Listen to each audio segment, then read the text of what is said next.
Welcome back, everyone. As usual, we are two dudes talking 80s. I'm John. That's my partner in crime, Lewis. Hello. Looking like Rick Allen or any member of Def Leppard for that case. Is that an actual Def Leppard shirt or just the Union Jack? No, it's an actual Def Leppard shirt. I like it. Couldn't pull it off myself, but I do like it. Anyway, after taking a week off, we are back. Lewis is back to better health. I'm back from vacation, and we're going to do a late episode for us of Two Dudes Talking 80s.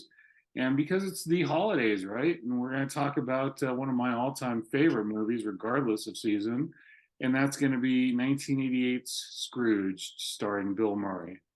Um, that's one of my definite go tos around the holiday. I watch it every year. How about you, Lou? Yeah, I don't watch it every year. I think it's a fabulous movie. I was trying to watch it this year, and I couldn't find somewhere where I could get it for free because I'm a cheapskate that way. But I was so damn surprised. I did see some clips of it on YouTube, and I was just reminded of how many people are in that movie, man. Just, obscure people, people Yeah. not obscure. It's just an encapsulation of the 80s. Pretty damn awesome.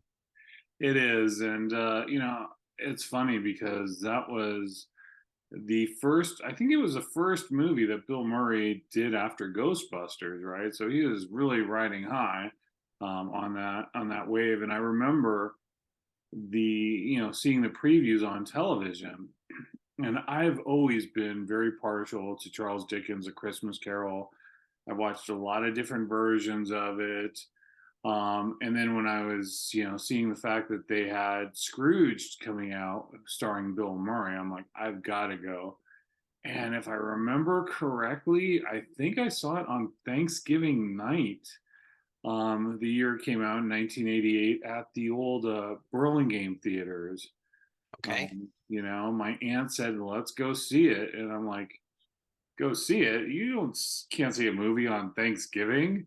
I was like, "That is that allowed? Are they even open?" And it was packed. And if I remember correctly, if my memory serves me right, that's how it went down. That's my story. I'm sticking to it. And I fell in love with the movie instantly. You must have seen it twice because I have this very,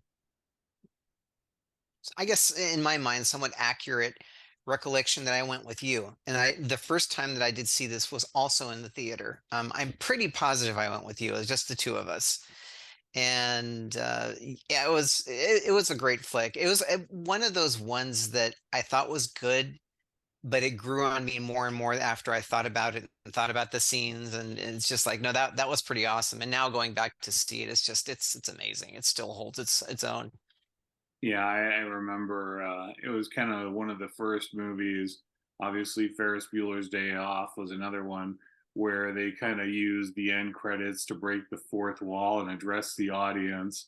And I remember I was just dying when Bill Murray, you, the guy, couldn't shut up the whole movie. You need to be singing or something along those lines. And I was dying. And then he did his little line from Little Shop of Horrors, Feed Me Seymour, and just fantastic stuff. Definitely. Like I said, I was going through the cast of people that were in there, and I was shocked. Robert Mitchum was in that. I don't remember what he played in that. He was the boss. He was his boss. Remember the Frank Cross's boss? Remember when they would go to lunch and stuff? And Uh-huh. when I was telling him, you need more programming for cats. God, that was so messed up, man. I did see a very small clip of it. Like I said, I was trying to watch it, and I saw clips of it on YouTube, like the beginning where, they're trying to sell the pitch for Scrooged or Scrooge, not Scrooged. And then Brillmore is all like, no, no, this isn't what we want. This is what we want. And it's all like this action stuff. And it's Absolute totally, rain. Yeah, totally inappropriate. He's all like, yeah, that's what I'm talking about. Lee Majors. What he, something about you know, something saved at the North Pole or something like that.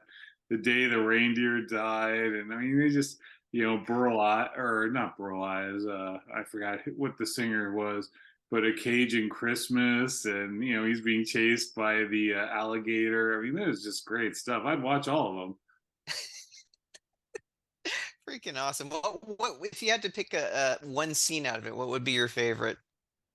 Oh God, there's so many. I think obviously any interaction between Carol Kane's character as the ghost of Christmas Present, and when she's trying to, he can't hear what he was getting for Christmas and stuff like that. And she smacking him around and hitting him with the toaster. I mean, I remember when she hit him with that toaster, I was rolling. But then those parts are hysterical. But the softy in me kind of gravitates really towards the ending when he brings Claire back, after he kisses the woman and he goes, that was good, but it wasn't great. There's only one great. And he's, talking, and she finally appears. Claire finally appears back. Karen Allen, of course, from Raiders of the Lost Ark. She finally appears. He brings her in front, and the little boy says, "Merry Christmas, everybody," and that certainly warmed the cockles of my heart, so to speak.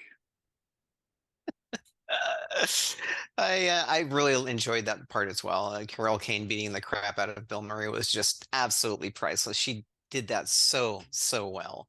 Buster Poindexter also had, I liked his part as well. I'm not a huge Buster Poindexter fan, but I thought he played that part super well. Um, Again, people that I'd forgotten were in there, like Bobcat Goldthwait and Mary Lou Retton, from the Olympics and stuff, and just crazy stuff. I really do need to go back and take a look at that thing front to back. Yeah, there was just so many. And the one thing I don't think I caught it in the original when I watched it the first time, but there is a saying on his off in his office, Bill Murray's character Frank Cross, where it says "cross," a thing you nail people to.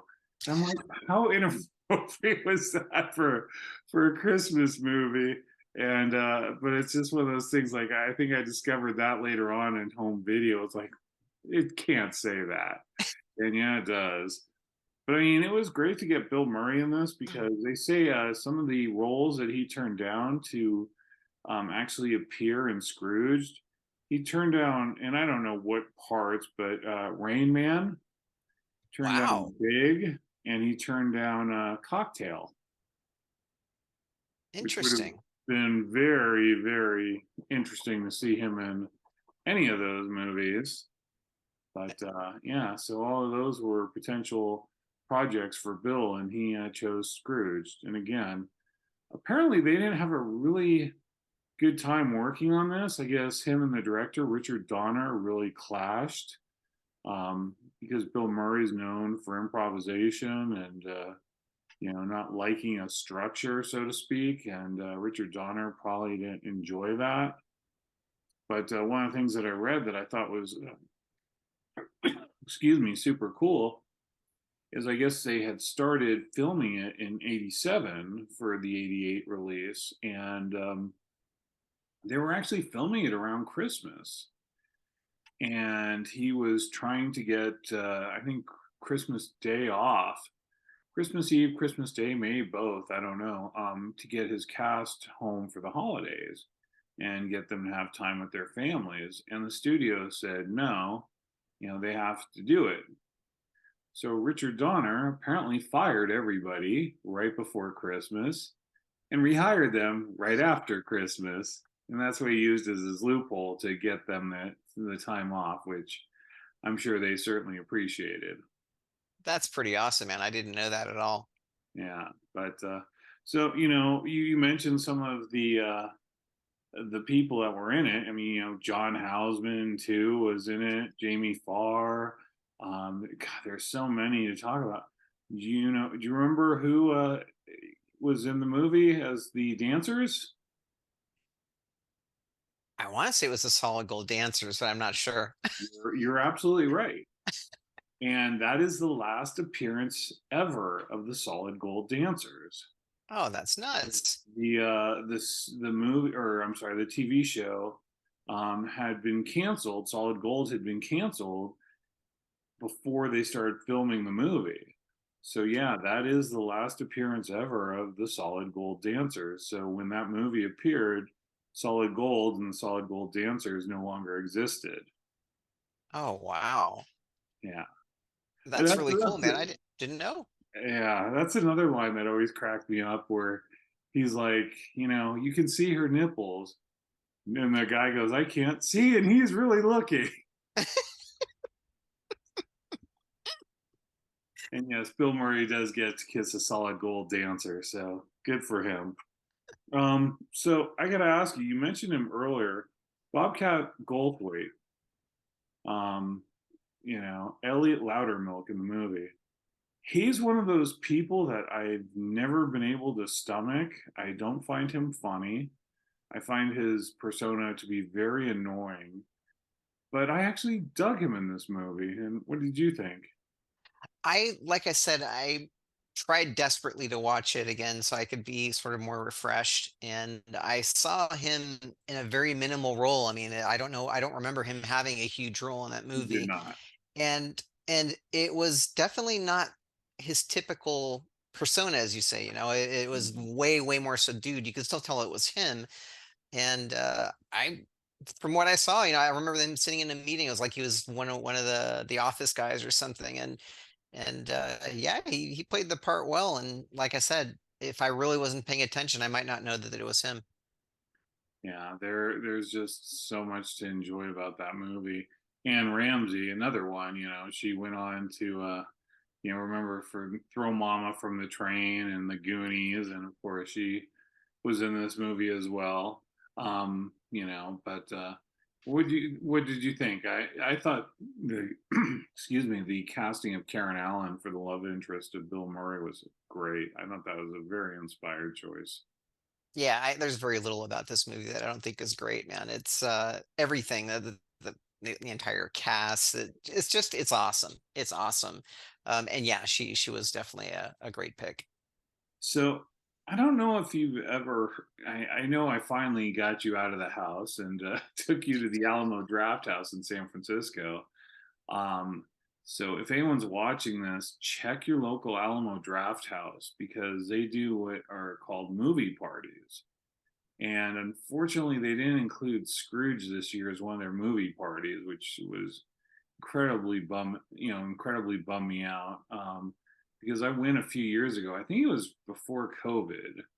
And I went to an Alamo Draft House party. And typically at an Alamo Draft House, you're supposed to be quiet, you're supposed to be respectful and pay attention to the movie, which you should in any theater. But it was really interesting because I don't remember everything they gave you, but when John Houseman comes in as the ghost of Christmas Past and he breaks through the door, they gave you these poppers to shoot off. So everyone's shooting these poppers off, to explode when he's breaking through the door. And gosh, I forgot what else they gave you, but one of the things that they gave you was a towel. And every time Bill Murray would say towel, you'd be waving the towel over your head. And it was just a blast. It was such a fun thing to do. And if you remember that movie, he says towel quite a bit. So you got the arm workout. That's a very sort of Rocky Horror Picture Show-esque. That's pretty neat. It's a good time and it's funny because people watch it now and they're like, big deal, they got, towel or VCR. Now you think about it, was probably the towel would probably be more expensive than a VCR.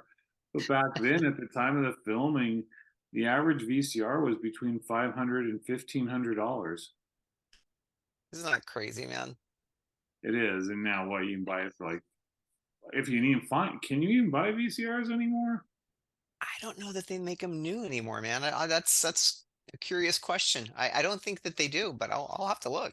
Yeah, I mean, I think you can probably buy it for like next to nothing. I still have some VHS tape, so I'd be curious about that. But Yeah, I've got a box full of them, man. I'm sure you do. But one of the things I really also enjoyed about this movie was the song. I think it's a remake, and I apologize if I'm incorrect about that. But Annie Lennox and Al Green doing "Put a Little Love in Your Heart." And you love music as much as I do, and I was wondering what you thought about that song for the Christmas. Is that it, like one of your Christmas rotation songs? Definitely not. I actually didn't even remember that was in the movie. Yay. But I do believe you're correct. I think that is a remake. And yeah, I like I said, I don't remember it at all. I didn't remember that Annie Lennox did it. Yeah, I'm really curious to go take a look at that again. And Al Green. Yeah, it actually it's played in the end, right when they're getting back together, and then it's kind of continues on at the end of the movie and into the closing credits. And it's not necessarily a Christmas song. I don't know if it mentions Christmas per se, but it does definitely feel like the type of song that kind of embodies, right, the period where you're saying, put a little love in your heart, kind of look out for people, that kind of thing, which should be a universal message, but often seems to be more focused upon during the Christmas season than usual. Right. Now I need you to go back and watch it. I tried, man. I tried, but again, I failed. I'll have to I've probably been figure I've out. been Yeah. trying to see it on the big screen. We actually went today and saw Violent Night. So if you ever want to see what Santa Claus would be as a badass and killing people, Violent Night's out now, and that was pretty good. That was kind of seemed like kind of a throwback to 80s picks. And I also usually go to the New Bev because they play a couple of Christmas horror movies, and Black Christmas and Silent Night, Deadly Night. I went last year, and this year, because of the things that were going on with my schedule, I didn't buy tickets, and now it's sold out. But those are another couple of my go-tos, and we'll probably talk about some more of these a week, before Christmas. But anything else you want to add in regards to Scrooge, Bill Murray, or the lovely year that was 1988? No, other than the fact that if you haven't seen this movie, definitely check it out. It's an awesome reincarnation of the Christmas Carol, and um, I thoroughly enjoyed it. Yeah, where would this rank for you on your favorite Bill Murray movies?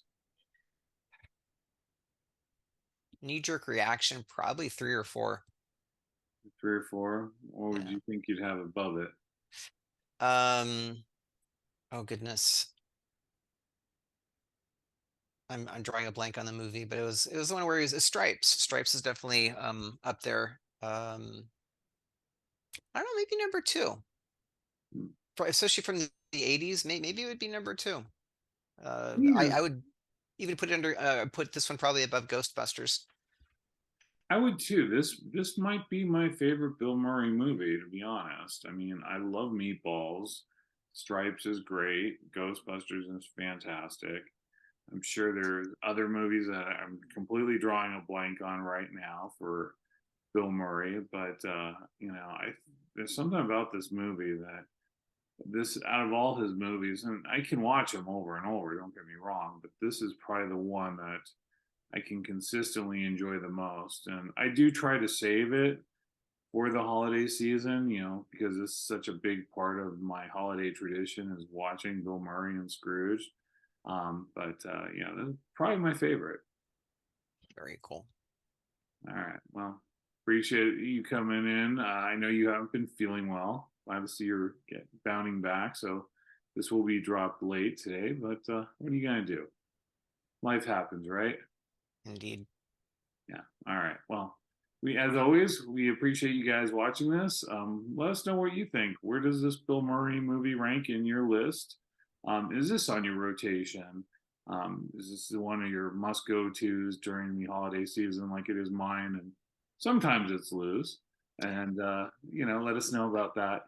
And what from the '80s is your go to movie or special? There's a lot of them, and we'll probably talk about a couple more before Christmas. So.